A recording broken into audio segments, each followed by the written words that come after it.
These old BMW 1200GS Adventures are awesome bikes, but riding around with a 17-year-old bike, you quickly learn that you need to take your hand tools with you and maybe some spare parts.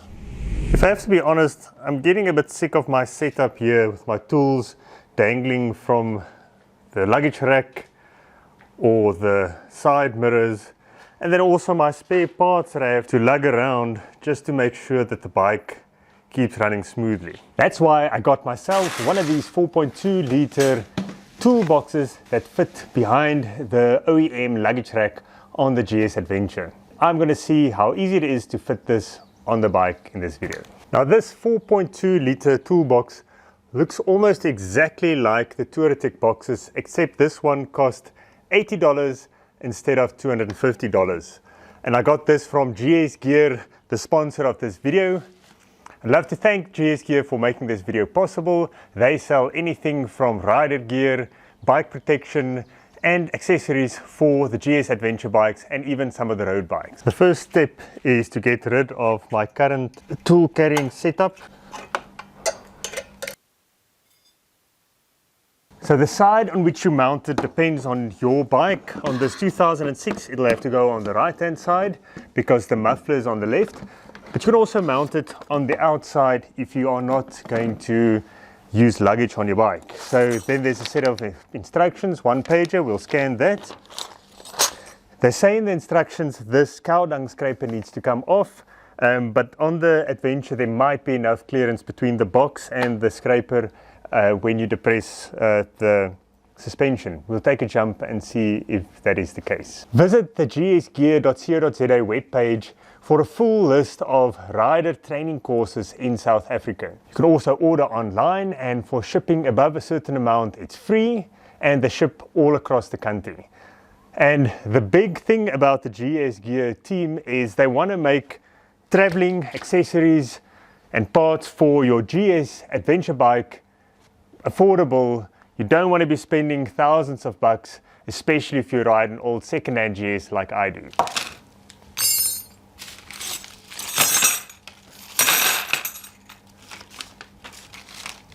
The box is almost identical to the Touratech one, just much cheaper. So the first thing is, you'll see on both sides there's holes.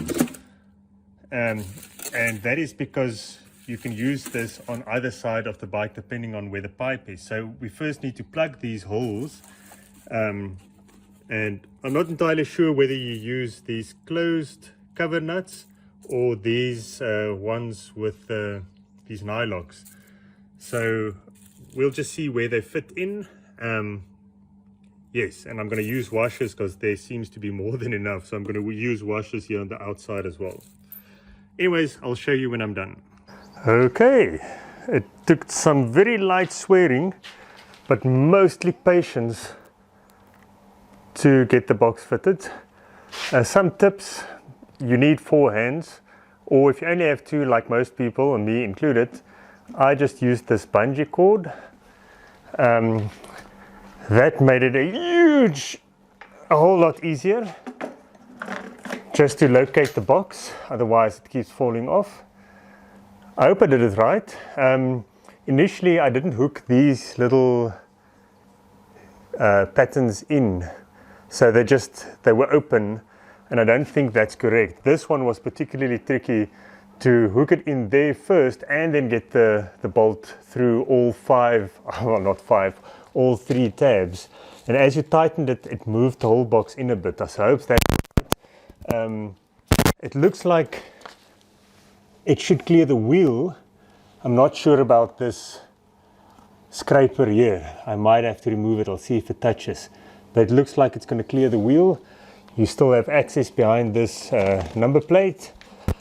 And I just need to tighten these 2. I kept these fairly loose just so the box can still move around as you tighten the important mounting bolts. And I also need to tighten the inside bolts just to close the holes. And then in the next video I'll show you what I fit into this box, and we'll take it for a spin and see if it comes off. Now look at that. That looks neat and tidy. The one thing that you just need to remember is this whole thing comes off, so you need to fit your own rope through here and to one of those bolts there.